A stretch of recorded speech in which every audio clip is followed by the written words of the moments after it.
After the success Insomniac Games had with Spyro the Dragon on the PlayStation 1, they decided to work on a brand new IP for the upcoming PlayStation 2. Their first idea was codenamed I-5 or Girl with a Stick, an action RPG that combined the elements of Tomb Raider and The Legend of Zelda.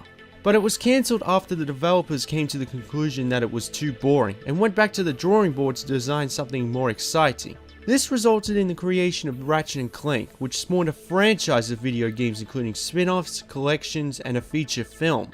Fast forward to 2014 at E3, Sony announced a Ratchet & Clank reimagining scheduled for a 2015 release, but decided to push it to 2016 to add more quality time and tie it in with the aforementioned film.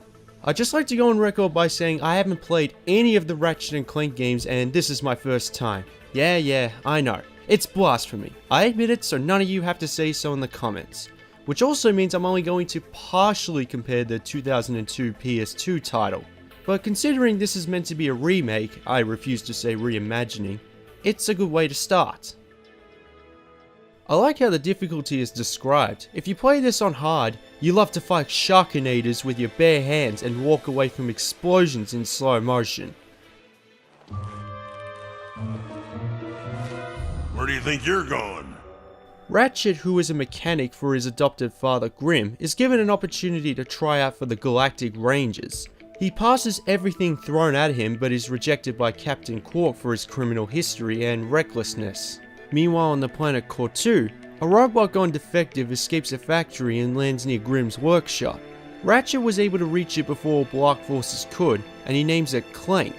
Clank warns of an incoming invasion and needs to be taken to the Galactic Ranger headquarters on Kerwan. However, after taking a pit stop on Novalis, they find the planet under attack by Black Forces. Ratchet was able to single-handedly take them all down and is finally accepted into the Galactic Rangers by a reluctant Captain Quark. With their resources, Ratchet and Clank work together to save the galaxy from Drek by exploring different planets, sweeping up robot soldiers, Black Forces, and other mean enemies while having a bit of fun during spare time. The story actually begins in prison with Shiv Helix getting transferred to a cell with Captain Quark inside. Here's my confirmation email. I'm having it mag shipped to prison. They're making a game based on a holofilm based on my life? But they haven't even consulted me. Oh, this is my fault. I've been away from my adoring public in this forsaken place too long. I'd like to hear your side, Captain. You would? Well, then sit down, wary criminal, and I'll tell you a story. I'm afraid you're too late, but it does explain the in-game narration. Little did they know they would soon come so close to greatness, they'd be able to hear its mighty biceps ripple. But first, they'd have to tackle a brain-eating zombie T-Rex. Hey, wait a minute. I don't recall no brain-eating zombie T-Rex. Okay, fine, Killjoy. The story comes across as fun and goofy for the kids if they can work out the menus on a PlayStation 4, and a supervillain satire for the adults, as well as a trip through nostalgia lane for early Ratchet & Clank fans. In short, the story will satisfy everyone who plays this game, especially impressive when you consider that platformers are all about gameplay. Tell us what you hang on. Tell us what you know about Drek's plan. Whoa. Thanks. I love the chemistry between Ratchet and Clank. I mean, you have a Lombax and a robot as a duo, and somehow it works. They're really entertaining together along with the rest of the Galactic Rangers by their side. Except for Captain Quark. Words hurt, Solitary Bill. When you see top 10s for least helpful video game characters, nobody to my knowledge has mentioned this guy who claims to be the most heroic of them all, but all he does is sit on his ass, make you do all the work, and feels jealous when you complete it. I'm sort of tied up over here myself. Yep, lot of enemies. Too many, really. I'm sorry I can't be there with you today, but you know how hard these massages are to reschedule. I hate this imbecile. It wouldn't have surprised me if that build of his was the result of cosmetic surgery. I wish I was in that vent with you. Curse these abnormally large muscles. Going back to the film, apparently Insomniac Games and Rainmaker Entertainment worked together to make the levels, characters, models, and environments look as identical to the film as possible, meanwhile at the same time reimagining the original PS2 release. When I looked at the original game, I noticed that the level designs from a gameplay perspective are very similar, but the presentation is completely different. Like this spot here, for example. Coincidence? When you have a PlayStation game published by Sony Interactive Entertainment, you'll be guaranteed high production value even if the overall product isn't that good. And Ratchet & Clank is no exception. It's rare for an 8th gen game to have that many strong colors on the same screen. Not that it's impossible. Games in general today just don't get that chance. Even the cover stands out from other PlayStation 4 exclusives. It would have been nice if it was in 60 frames per second, but still, combine the soundtrack and voice acting, you have one of the best looking 3D platformers out there. But what do you expect if this is the only real 3D platformer currently on the market?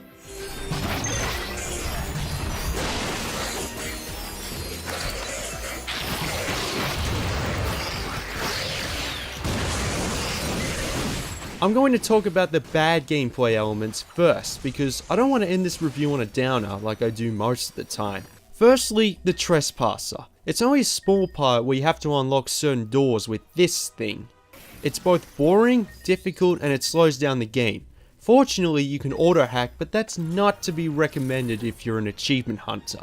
And when you're on the spaceship stages, movement feels pretty heavy, but at least it's only about half an hour of total gameplay time. As I mentioned before, Ratchet & Clank are exploring different planets to stop the robot invasions, and each one has an open world and linear feel to them. You have an option to explore the place and look for extra items, like winning hoverboard races or collecting info bots. A free cab fare isn't too far away. The missions consist of taking down anything that's blocking your path or trying to kill you. The Galactic Rangers didn't accept you for nothing. Ratchet starts off with his melee attack and acquires new weapons along the way. A perfect metaphor of the unlikely hero. Smashing boxes and enemies give you bolts, ammo and health. On occasion you'll find an upgrade station where you can use the bolts to restock and purchase more powerful weapons. Who doesn't like a gun that turns living beings into sheep? Or... Mr. Zurkon is here. Ah yes, Mr. Zurkon. Helping take down those little enemies while I'm sniping down the big ones. That's teamwork right there.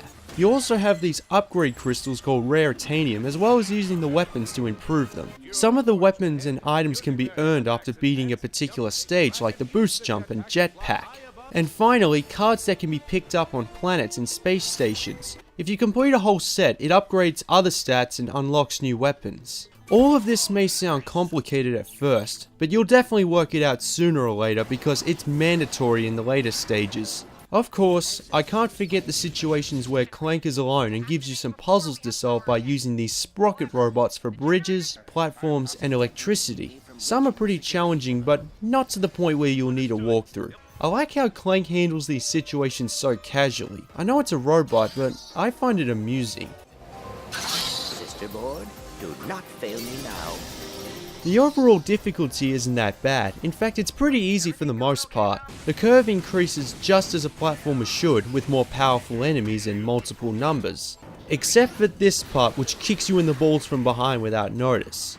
Escaping the sewers. Anyone who's played this game knows exactly what I'm talking about. Fortunately, it only took me a couple of attempts. I think it might have to do with the fact that I knew this part was really hard in advance. When I did make it the first time, oxygen was literally at 1%. I thought that was it, but...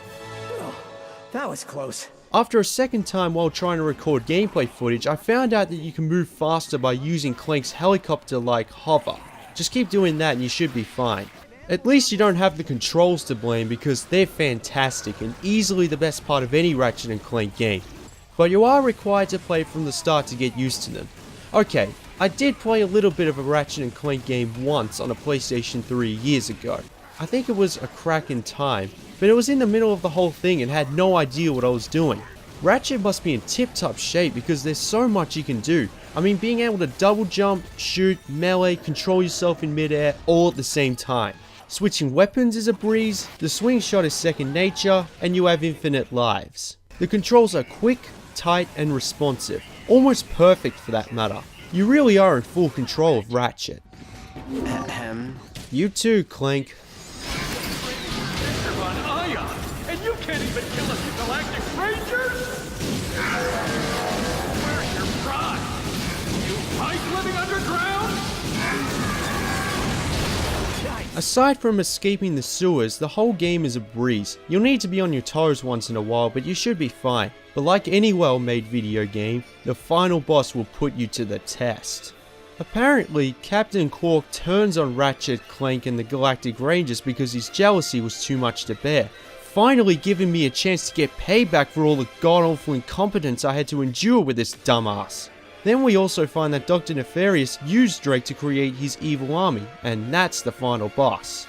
To put it all into perspective, you have to dodge lasers, gunfire, giant robots, and mines. Stay accurate, grab as much health and ammo as you can get while making sure you don't run out of jetpack fuel. If you lose all your health, you're doing it all over again. It's an absolute endurance. If a child had this game and got this far, parents are going to pay for at least one replacement controller. I wish I could prove that it's possible, but the cutscenes are blocked. Cheers. Apparently, this game had the most successful launch than any other Ratchet & Clank game, and not because of the movie tie-in. Combine this with the critical reception it got. This is proof that 3D platformers today can still be fun even if it's just a remake. Insomniac games need to make another sequel with a brand new story and levels. But even if it's just more of the same, I had so much fun with this game. Ratchet & Clank on the PlayStation 4 gets a 9 out of 10. And no, it doesn't get this rating because Mr. Zircon is threatening to kill me if it gets lower than that. I love this game, and anyone who has a PlayStation 4 should buy it, and that's an order. I'm tired of first-person shooters dominating the market. 3D platformers need to make a serious comeback. Sure, it's not very long, I could beat this game in around 10 hours, but it's a very fun 10 hours, and it just puts a smile on my face every time I play it.